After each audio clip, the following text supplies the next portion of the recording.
اگلا ٹاپک جو ہے وہ 10 نمبر کا جو آ سکتا ہے وہ دیکھیں، پہلا ہجرت مدینہ، میثاق مدینہ، مواخات، صلح حدیبیہ اور خطبہ حجۃ الوداع۔ یہاں تفصیل نا تھوڑی سی کم دی گئی آپ کی کتابوں میں، تو آپ کوشش کریں کوئی اور بک لے کے ان کی تفصیل پڑھ لیجئے گا، اور تفصیل پڑھنے کے لیے میں ڈسکرپشن میں لنک دے دوں گا، وہاں سے بھی آپ جا کے ان کو دیکھ سکتے ہیں۔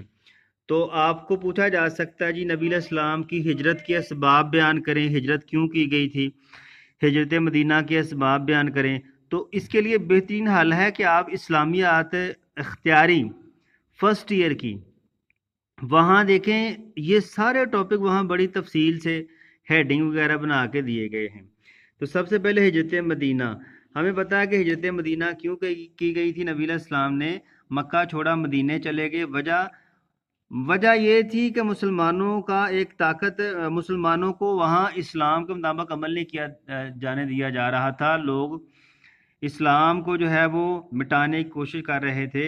تو اس وجہ سے آپ نے مکہ چھوڑا اور مدینے چلے گئے، اور وہاں پہ مسلمان ایک طاقت بن گئے، ظلم کا دور ختم ہو گیا۔ یہ سارے پوائنٹ یعنی کہ یہاں پہ جو مسلمانوں کو مدینے رہنے کے فوائد ملے وہ یہاں ڈسکس کیے گئے ہیں۔ اسی طرح یہ میثاق مدینہ کیا تھا کہ یہود اور مسلمانوں نے آپس میں ایک معاہدہ کیا تھا کہ مدینے میں ہم کس طرح رہیں گے، اور میثاق مدینہ کی یہ دفعات، یہ 11 دفعات ہیں۔ پہلی دیکھیں نا، مدینے پر اگر کوئی حملہ کرے گا تو سارے مدینے والے مل کے اس کے خلاف لڑیں گے۔ اور میثاق مدینہ کی اہمیت، یہ سارے پوائنٹ آپ دیکھ لیں، ٹھیک ہے، میثاق مدینہ کی اہمیت۔ اس کے بعد اگلا پوائنٹ آ جاتا ہے مواخات مدینہ۔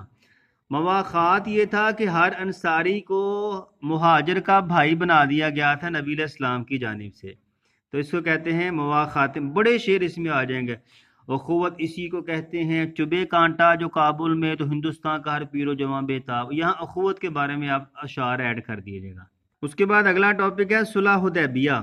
تو صلح حدیبیہ جو تھی، اس کے کیا کیا اثرات ہوئے تھے؟ تو صلح حدیبیہ آپ کو پتہ ہونا چاہیے کہ صلح حدیبیہ کیوں ہوئی تھی، یعنی کہ مشرکین مکہ سے، اہل قریش سے معاہدہ کیا گیا تھا کہ ہم اس سال تو چلے حج نہیں کرتے لیکن اگلے سال ہم آئیں گے، ٹھیک ہے۔